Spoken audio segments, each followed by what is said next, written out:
Welcome to the Dead Bedroom Revival Podcast. My name is Curry, your host, and I'm very, very excited to be making this episode.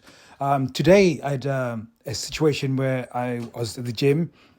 When I finished the gym, which was a very good session, brought it hard, and I started texting my wife, and then I told her that because it's going to be raining, it's been pretty bad weather in the UK, where we've got loads of rain. Our back garden the grass has just grown so high, and it needs to be cut, and it just looks so scruffy. So I said to her, I'm going to have to try and cut it as soon as so wish me luck. And usually most guys will have the same sort of scenario where there's some job that needs to be done, and then all of a sudden you say, oh, I'm going to do it. And then when I got home, there was a few other things I needed to do. So I then realized that the priority wasn't cutting the grass, but I needed to do a few other things. And generally, you would have said one thing, and then something comes up, and then you don't do it. And I think this is one of those important scenarios. So because I'd mentioned it, I don't think it would have been a big deal if I didn't do it. But again, if I make a habit of, I say I'm going to do one thing, and then don't really follow through with it, on a bigger grand scheme of things, that continuous studying something and then not finishing, or saying one thing and then not accomplishing it, that creates a certain mindset within your wife. She doesn't trust the fact that you can finish off anything. And again, I speak to a lot of guys who are in the same scenario, and I think I've done it enough times to now realize that it has got a detrimental effect in terms of how she looks at you, that you don't seem dependable. And I realized one of the things that I changed was, if I say one thing, I will try by all means to get it done.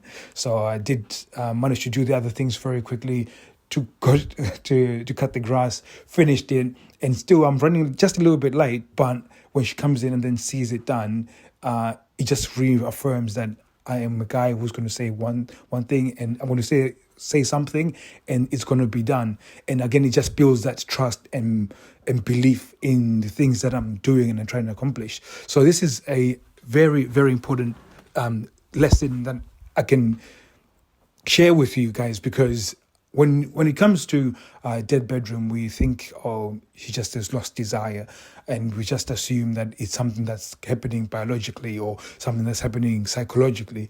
But it's not just those things. Sometimes it's just the way you behave can influence how she thinks, and especially how she thinks about you. So if you're not consistent with delivering the things that you say, it's just setting a picture of a mind in terms of who you are and what you stand for in terms of your integrity. She doesn't think you're a bad person. She doesn't think that you're an awful husband. She doesn't think you're an awful dad. But it's just that sort of traceable sort of traceable things that she can say, okay, he said he was going to do this, he accomplished it. He said he was going to do this, and he did it.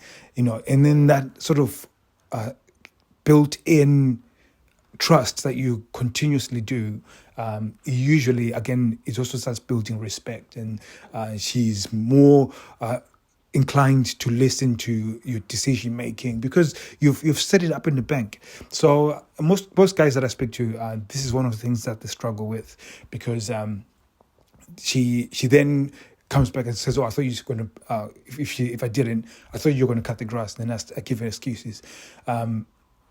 It's no different to when she tells my daughter to go and clean her room, and then she doesn't, and then she has to give excuses. There's that sort of parent kid dynamic that happens between husbands and wife, and a large chunk of it is because of these sort of interactions that you have, these things that you say you're going to do and the things that you don't do. It's very, very, very important that you just have that system of just sticking to what you say you're going to do. And it's so important. So I'm not going to say any more about this. I think as I was mentioning this, you probably can relate to what I'm saying, and you actually understand, oh shit, I've been doing this stuff and it's got to stop right now. And you're going to be somebody who's going to have a high standard of, this is what I'm going to do, and then you stick to it. Whatever happens, you stick to it, and you make sure that you accomplish those goals that you've set, or targets that you've set. Especially if you mention them to your wife. So again, it just creates that trust inside that what you say you're gonna do.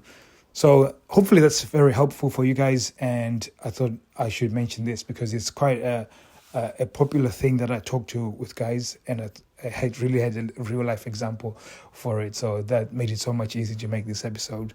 So thank you very much for listening. Go to deadbedroomrevival.com if you want to learn more lessons that are going to help you give tools in order to change your relationship, so you can have a fruitful relationship that you can love and have a wife that can respect you and all the good stuff. So thank you very much. See you soon. Take care.